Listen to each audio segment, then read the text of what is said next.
என்ன நினைக்கிறாங்க ரெண்டு கட்சின்றது தான் நமக்கு பெரிய கேள்வி. இது தனிநபர்களா காங்கிரஸ்ல பேசுறாங்க அப்படின்னு நீங்க எப்படி புரிஞ்சு திமுக என்ன முடிவுக்கு வந்திருக்காங்கன்னு புரிஞ்சு முதல்வர் பேசியதிலிருந்து திமுகவோட நகர்வு இனி என்னவா இருக்கும்னு நினைக்கிறீங்க? திமுக இன்னைக்கு முதல்வர் சொன்னதுனால, அதாவது முதல்வர் இன்னைக்கு வெளிப்படையாக சொல்லியிருக்கிறார், திமுகவுடைய நிலைப்பாடு ஆரம்பத்திலிருந்தே இதுதான். ஏன்னா அவங்களோட லாங் ஸ்டாண்டிங் பாலிசியே மத்தியில் கூட்டாட்சி மாநிலத்தில் சுயாட்சி தான். என்னைக்குமே அவங்க பவர் ஷேரிங்க்கு தயாராகவே இருந்ததில்லை. அது அவர் இன்னைக்கு அதையும் தெளிவா சொல்றாரு, காங்கிரஸுக்கும் அது தெரியும் அப்படின்றாரு. அப்போ ஏற்கனவே அது காங்கிரஸுக்கு தெரியப்படுத்தப்பட்டது அல்லது ஏற்கனவே தெரிந்திருக்கு அப்படின்றதுதான் அதுல உள்ள பொதிந்திருக்கக்கூடிய அர்த்தம். பவர் ஷேரிங்க்கு அவங்க தயார் இல்லை திமுக, காங்கிரஸுக்கும் தெரியும். அப்படிங்கிற பட்சத்துல காங்கிரஸ் தலைமை இதுவரைக்கும் பவர் ஷேரிங்கை பத்தி இதுவரைக்கும் பேசல.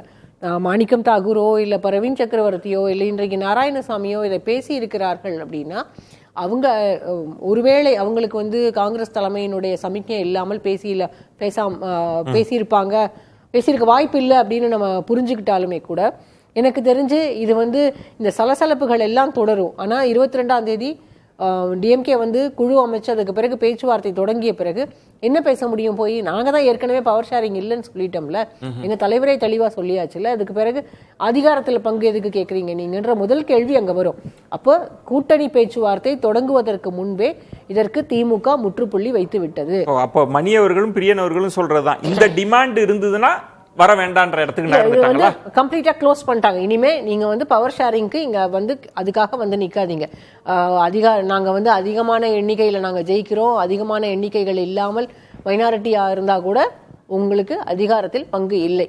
நீங்க வெளியில இருந்து சப்போர்ட் பண்ணலாம், இல்ல கூட்டணிக்குள்ள இருக்கலாம், அவ்வளவுதான். இனி பங்குங்கிறது கிடையாதுன்றது ஏற்கனவே அந்த டோரை க்ளோஸ் பண்ணிட்டாங்க. இனிமே அதுக்கான வாய்ப்புகளே இல்லை. என்னை பொறுத்த வரைக்கும் இது எங்க போய் நிற்கும் அப்படின்னா, நம்ம செய்திகள் எல்லாம் பாக்குறோம், 41 தொகுதிகள் கேட்கிறாங்க, 69 தொகுதிகள் கேட்கிறாங்க, அதிக எண்ணிக்கை. அதெல்லாம் கடைசியில இன்னைக்கு இருக்க 25 விட 3 தொகுதி அதிகமா 28 தொகுதி வாங்கிட்டு இந்த பேச்சுவார்த்தை முடிய போகுது. பாருங்க, காங்கிரஸ் அங்கதான் நிக்க போகுது. இவ்வளவு இந்த 3 மாசம் பண்ண பிரயத்தனமும் 3 தொகுதி அதிகமா நான் வாங்குறதுக்காக அத ஒரு டெலிபோன் கால்ல முடிச்சிருக்கலாமே. லாஸ்ட் டைம் 8ன்னாங்க 10ன்னு இதுக்கு இவ்வளவு பிரயத்தனம். கடந்த முறையுமே கூட, கடந்த தேர்தலையுமே கூட இது நிறைய சிக்கல். அதாவது காங்கிரஸ் கடைசி நேரத்துல எண்ணிக்கைகள் அதை சம்மதிச்சதுக்கு முன்னால அதுக்கு நிறைய திரைமறைவில் நடந்த நிறைய அம்சங்கள் உண்டு, நிறைய பேச்சுவார்த்தைகள் உண்டு. ஃபைனலா ஸ்டாலின் அவர்கள் நேரடியாக சோனியா காந்தி கிட்ட பேசிதான் இந்த நம்பர்ஸ் ஃபைனலைஸ் பண்றாங்க.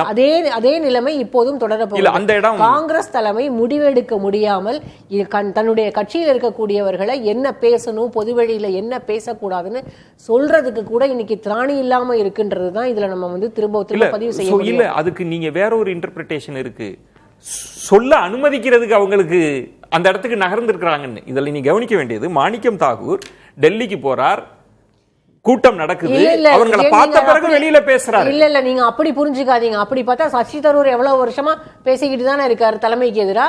ஏன் சசி தரூர் மேல நடவடிக்கை எடுக்கல? காங்கிரஸ்ல இது எப்போதுமே வாடிக்கையா நடக்கிறது தான். காங்கிரஸ்குள்ள குழப்பம் இருக்குன்னு சொல்ல வரீங்களா? எல்லா கட்டத்திலும் எல்லா மாநிலத்திலயும் அதுதான். ஏன் டி.கே. சிவகுமாருக்கும் சித்தராமையாவுக்கும் இடையில அவ்வளவு பிரச்சனைகள் நடக்குது.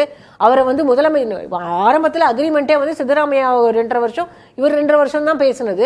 அதை தீர்த்து வைக்க முடியல. கர்கேவால அதே ஹோம் ஸ்டேட் அவருக்கு, அவராலையும் தீர்த்து வைக்க முடியல, ராகுல் காந்தியாலையும் தீர்த்து வைக்க முடியல. இப்ப காங்கிரஸால என்னத்தை சால்வ் பண்ண முடியும்? மணி அவர்கள் சொன்ன பாயிண்ட், முதல்ல அவர் ஒரு கோப்பைக்குள் இருக்கிற ஒரு அலை போல, ஒரு புயல் போல அடிக்கிறதா தான் முதல்ல பார்க்கப்பட்டது. இதெல்லாம் நீங்க சொன்ன மாதிரி தான் இருக்கும்னு. ஆனா தொடர்ந்து நடக்கக்கூடிய நிகழ்வுகள் அப்படி இல்லைன்றாரு. நீங்க தலைமை குழப்பத்துல இருக்கா இல்ல கிளாரிட்டியா இருக்கா? இல்ல, இப்ப திமுக தெளிவுபடுத்தி விட்டது. இதுதான் இதுக்கு மேல எங்க கிட்ட எதுவுமே நீங்க எதிர்பார்க்காதீங்க.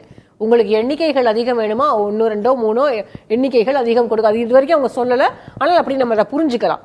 ஆனால் காங்கிரஸை பொறுத்த வரைக்கும் ஆட்சியில பங்கு, அவங்களுக்கு எண்ணிக்கையில் அதிகம், அதை தாண்டி ஓட் ஷேர் இன்க்ரீஸ் பண்ணணும் அப்படின்னா அதுக்கு அவங்களுக்கு இன்னைக்கு ஒரு ஆப்ஷன் இருக்கு, டிவிக்கு ஒரு ஆப்ஷன் இருக்கு. அதனாலதான் அதை திரும்ப திரும்ப அச்சப்படுத்திக்கிட்டே. ஒருவேளை காங்கிரஸ் இதுல உறுதியா இருந்து தாவேகாவுக்கு போயிரும், பிரியன் சுட்டி காட்டின மாதிரி தாவேகாவுக்கு போயிருன்ற ஒரு ஆப்ஷன் இருக்குல்ல, அதை திமுக தலைமை உணர்ந்திருக்கா? ஒருவேளை போயிட்டாங்கன்னா இல்ல, அதாவது இப்ப நீங்க இந்த சிக்கலை உணர்ந்து பேசணும், அதாவது சாரி அப்படி சொல்லக்கூடாது, நீங்க இந்த சிக்கலை புரிஞ்சுக்கிட்டு இருப்பீங்கன்னு நினைக்கிறேன். 3 மாசமா 70 நாட்களுக்கு முன்னாலேயே குழு போட்டு இதை பேச்சுவார்த்தையை தொடங்கணும்னு சொன்னதுக்கான காரணம் ஏதாவது ஒரு சிக்கல் வந்தா வெளியேறி தாவேகா கிட்ட போயிட முடியும். டிஎம்கே ஆற போட்டுருச்சு கம்ப்ளீட்டா. திமுக தலைமை இன்னைக்கு அதுக்கு முற்றுப்புள்ளியும் வச்சாச்சு. நேற்றைக்கு அத்தனை அழுத்தங்களுக்கு பின்னால அப்படி ஒரு அறிக்கை கொடுக்குறாங்க டிஎம்கேல. அந்த அறிக்கை அவர்களுடைய தேர்தல் பணிகளை சொல்றக்கூடிய அறிக்கை. ஆனா அதுல இருந்த கடைசி வரி, நாங்க 22ஆம் தேதி ஒரு குழு அமைப்போம், அந்த குழு பேச்சுவார்த்தை நடத்தும். இதுக்கு முன்னால என்னைக்காவது திமுகவுல இருந்து இப்படி ஒரு அறிவிப்பு வந்திருக்கா? இன்னைக்கு இந்த தேதியில நாங்க குழு அமைக்க போறோம்னு அறிவிப்பு. குழு அமைச்ச பிறகுதான் இத்தனை பேர் இன்னென்ன நபர் இந்த குழுவுல இருக்காங்க, அமைச்சர்கள் இருக்காங்க, மூத்த நிர்வாகிகள் இருக்காங்க, குழு அமைக்கப்பட்டிருக்கு, பேச்சுவார்த்தை நடத்தும் இந்த குழுன்னு அறிக்கை வரும். இப்ப லட்சுமி, இப்போ திமுக ஓகே அப்படி போனாலும் போங்கன்ற கட்டத்திலும் பிளான் பியோட இருக்காங்களா? இல்ல, பிளான் பி அவங்க கிட்ட இருக்கா இல்லையான்னு எனக்கு தெரியல. அத நான் இங்க இல்ல அந்த பேச்சின் தொனியை கேக்குறேன். நான் என்னன்னா, திமுகவை பொறுத்த வரைக்கும் இந்த காங்கிரஸ் கேட்கக்கூடிய இந்த டிமாண்ட்ஸ் எல்லாத்தையும் அப்படியே அமைதியா வச்சுக்கிட்டே இருந்துட்டு தேர்தல் நெருக்கம் வரைக்கும் கொண்டு வந்து அதற்கு பிறகு முடியல, நம்பர்ஸ் உங்களுக்கு பத்தல, ஆட்சியில பங்கு வேணும், அக்ரிமெண்ட் முன்னாலே சைன் பண்ணும் அப்படிலாம் வந்தாலும் கடைசி நேரத்தில் அவங்க வெளியில போனாலும் அவங்களுக்கு டேக்கர்ஸ் இல்லாத ஒரு சூழலை உருவாக்குவதற்கு திமுக தயாராகி சொன்னதும் என்னிடம் திரு செல்வ பெருந்தகை சொன்னதும் நாங்க பிக்ஸ் பண்ணணும்னு நினைச்சோம். டிசம்பர் 15லேயே நாங்க பிக்ஸ் பண்ண சொன்னோம், குழு போட சொன்னோம். நீங்க தள்ளி போட்டீங்கன்னா எங்களால வேலை பார்க்க முடியாது, ஒரு முடிவை சொல்லுங்க அப்படின்னு. இப்போ லட்சுமி சொல்றாங்க இது ஒரு போட்டு தள்ளிட்டு அதுக்கப்புறம் வாய்ப்பே இல்லாத சூழல்னா இது காங்கிரஸுக்கு தெரியாம இருக்குமா? இதை எப்படி? காங்கிரஸுக்கும் தெரியாது. அவங்க சொல்றது கரெக்ட், லட்சுமி சொல்றது கரெக்ட். அவங்க ஆற போடுறது மூலமா, ஏன்னா சொடாங்கர் முதல்ல போய் பேசும்போது வைத்த டிமாண்ட்ஸ் ரொம்ப அதீதமானது. 70 சீட்டு அதிகாரத்துல பங்குன்றத விட 70 சீட்டுன்றது கண்டிப்பா திமுகவை இரிட்டேட் பண்ணியிருக்கும். அதனாலதான் ஸ்டாலின் அவர்கள் அதற்கு பிறகு அவர்களை சந்தித்து பேசவே இல்லை. ஒரு முக்கியமான ஒரு விஷயம் என்னன்னா, இப்ப இந்த அலையன்ஸ் ஒரு அதாவது ஒரு ஐடியாலஜிக்கலி கோஹரன்ஸ் அலையன்ஸ், இது கொள்கை ரீதியா ஒரு ஒத்திசை உள்ள ஒரு அலையன்ஸ். இது ஒரு நல்ல அலையன்ஸ். ஆக்சுவலா இன்றைக்கு நாடு இருக்கக்கூடிய சூழ்நிலையில இன்னைக்கு நடந்திருக்க டெவலப்மெண்ட் வந்தே மாதிரம் பாடலை நீக்கப்பட்ட பகுதிகளோட சேர்ந்து நாடு முழுவதும் பாடணும்னு கொண்டு போடுறாங்க. அது எந்த அளவுக்கு ஒரு ஆபத்தானது இன்னைக்கு மக்களவையில் அமளி நடந்திருக்குது. அதாவது இது இஸ்லாமியர்களுக்கு எதிரான வரிகள் இருக்குன்னு சொல்லி தான் 1937 அதை காங்கிரஸ் ஜவஹர்லால் நேரு நீக்கிறார். இன்னைக்கு அப்புறம் அசாம்ல நடக்கக்கூடிய டெவலப்மெண்ட்ஸ் இன்னைக்கு ஸ்டாலின் அவர்கள் கூட அதை பேசியிருக்காங்க.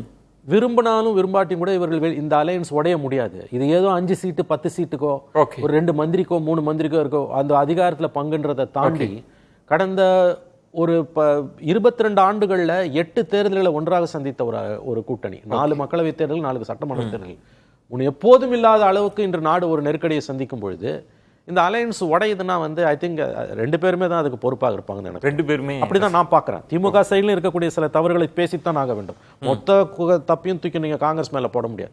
ஏன்னா அவங்களோட பொலிட்டிக்கல் ஸ்பேஸை நீங்க என்கரேஜ் பண்றீங்க. நான் சொல்ல வர்றது இது ஒரு ideologically coherent alliance, unlike NDA. ஆகவே இதை காப்பாற்ற வேண்டிய பொறுப்பு ஸ்டாலின் அவர்களுக்கும் இருக்கு, ராகுல் காந்திக்கும் இருக்கு.